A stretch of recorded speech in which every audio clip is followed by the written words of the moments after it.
रात का समय हमेशा से ही रहस्यमयी रहा है। जब पूरी दुनिया नींद की चादर ओढ़ लेती है, तब ब्रह्मांड का असली खेल शुरू होता है। चारों ओर सन्नाटा होता है, पर उस सन्नाटे में भी बहुत कुछ बोला जा रहा होता है। यह आवाज़ किसी के कानों से नहीं, बल्कि आत्मा से सुनी जाती है। क्या आपने कभी गौर किया है कि आपकी नींद अक्सर एक खास समय पर टूटती है? ज़्यादातर लोग इसे मामूली मान लेते हैं, शायद पानी ज़्यादा पी लिया था, या शायद उम्र की वजह से। लेकिन क्या हो अगर इसके पीछे कोई गहरा रहस्य छुपा हो? यह कोई सामान्य घटना नहीं है। यह एक संदेश है, एक पुकार है। और यह पुकार मिलती है उस समय जब दुनिया के हिसाब से तो अंधेरा है, लेकिन ईश्वर के हिसाब से प्रकाश। सुबह 3 बजे से 5 बजे तक का समय ब्रह्म मुहूर्त कहलाता है। यह सिर्फ संस्कृत का शब्द नहीं है, बल्कि जीवन की सबसे बड़ी कुंजी है। इस समय आपका शरीर, मन और आत्मा ब्रह्मांड से सीधा जुड़ जाते हैं। अब सवाल उठता है कि नींद का इसी समय पर टूटना क्यों? क्यों नहीं रात 12 बजे? क्यों नहीं सुबह 7 बजे? इसका जवाब है क्योंकि उस समय आपके भीतर की ऊर्जा और ब्रह्मांड की ऊर्जा एक तालमेल पर होती है। ब्रह्मांड आपको उठाना चाहता है, लेकिन ये आपको कैसे जगाता है? सीधे आपके कानों में आवाज नहीं डालेगा, कोई दरवाजा खटखटाएगा भी नहीं। यह आपके शरीर को माध्यम बनाता है। पेशाब जाने की तीव्र इच्छा एक बहाना है। असल मकसद है कि आप उठें और उस पवित्र समय से जुड़े। अगर आप ध्यान दें तो देखेंगे कि यह बार बार होता है। यह कोई एक दिन की घटना नहीं है, यह लगातार होने वाला संकेत है। लेकिन हम इंसान अक्सर इसे नज़रअंदाज कर देते हैं। उठते हैं, बाथरूम जाते हैं, वापस आकर सो जाते हैं, और इस तरह उस अवसर को खो देते हैं जो शायद हमारे जीवन की दिशा बदल सकता था। पहला कारण, आत्मा का जागरण। आपकी आत्मा बहुत समय से सोई हुई थी, पर अब वह जागने को तैयार है। यह कोई साधारण बात नहीं है। यह केवल उन्हीं लोगों के साथ होता है जिन्हें ब्रह्मांड अपनी आध्यात्मिक यात्रा के अगले चरण में ले जाना चाहता है। हो सकता है आपके पूर्व जन्मों की साधना, आपकी प्रार्थनाएं, या इस जन्म में किए गए कुछ पुण्य कार्य अब फल देने वाले हों। इसलिए अब आपको जगाया जा रहा है। यह नींद का टूटना दरअसल आत्मा की घंटी है। उठो, समय आ गया है। दूसरा कारण, पितरों का संदेश। हिंदू शास्त्र कहते हैं कि हमारे पितर कभी हमें छोड़ते नहीं हैं।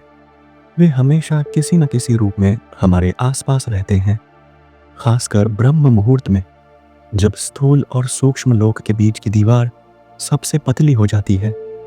अगर आप रोज इसी समय उठते हैं तो ये हो सकता है कि आपके पितर आपको संदेश देना चाह रहे हों। शायद वे आपको आशीर्वाद देना चाहते हो, शायद वे आपको किसी आने वाले संकट से सावधान करना चाहते हो, या हो सकता है वे सिर्फ आपको यह एहसास दिलाना चाहते हो कि हम तुम्हारे साथ हैं।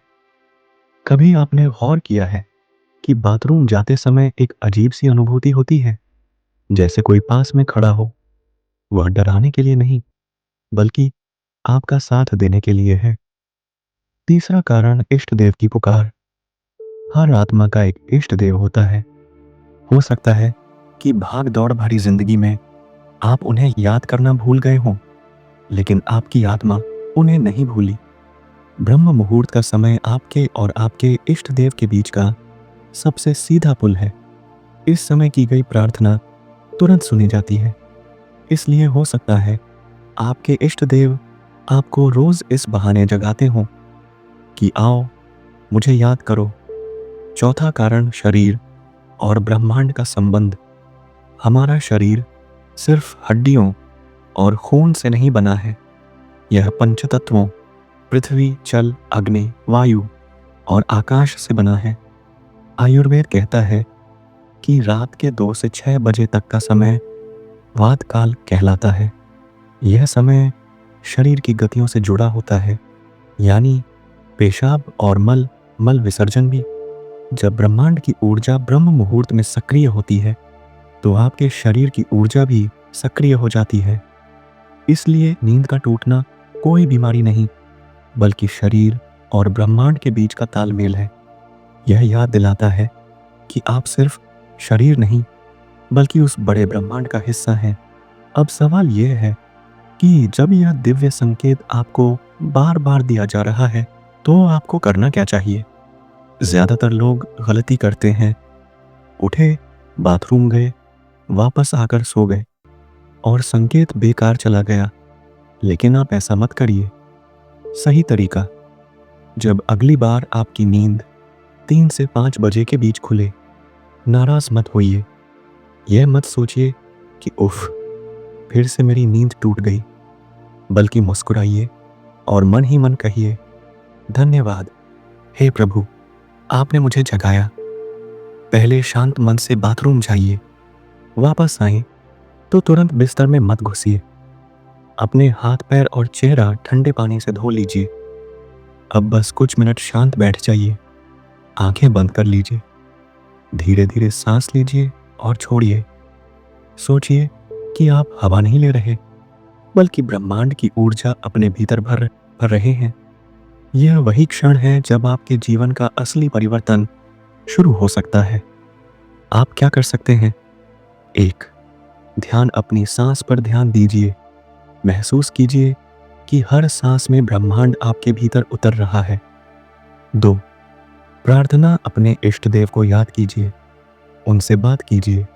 आप देखेंगे कि आपके मन के सवालों के जवाब अपने आप मिलने लगेंगे। 3. ओम का जाप, अगर चाहें तो धीमी आवाज में 2M का उच्चारण कीजिए। इसकी ध्वनि सीधे ब्रह्मांड से जुड़ती है। 4. पितरों का स्मरण, मन ही मन अपने पूर्वजों को प्रणाम कीजिए। उनसे आशीर्वाद मांगिए। बदलाव जो आएगा, शुरुआत में मुश्किल लगेगा, नींद आएगी, मन भटकेगा, लेकिन धीरे धीरे यह आदत आपकी आत्मा की प्यास बुझा देगी। आपके चेहरे पर नई चमक आएगी, मन का डर और चिंता कम होगी, निर्णय लेने की शक्ति बढ़ेगी, और सबसे बड़ी बात, आपको वह शांति मिलेगी जिसे लोग पूरी उम्र ढूंढते रहते हैं। यह कोई अंधविश्वास नहीं है, यह विज्ञान है। क्योंकि जब आप हर रोज उसी समय जागते हैं, तो आपका शरीर और मन ब्रह्मांड की लय से तालमेल बिठा लेता है। निष्कर्ष, अब सोचिए, ब्रह्मांड आपको हर रोज मौका देता है, हर रोज दरवाजे पर दस्तक देता है, लेकिन आपने अब तक उसे अनदेखा किया। अब ऐसा मत कीजिए। जब अगली बार रात के सन्नाटे में आपकी नींद टूटे, तो डरिए मत। मुस्कुराइए और कहिए, मैं तैयार हूं। याद रखिए, यह पेशाब की इच्छा नहीं है, यह ईश्वर की पुकार है, यह ब्रह्मांड का संदेश है, यह आपकी आत्मा का जागरण है। अगर आपने इसे समझ लिया, तो आपका जीवन कभी वैसा नहीं रहेगा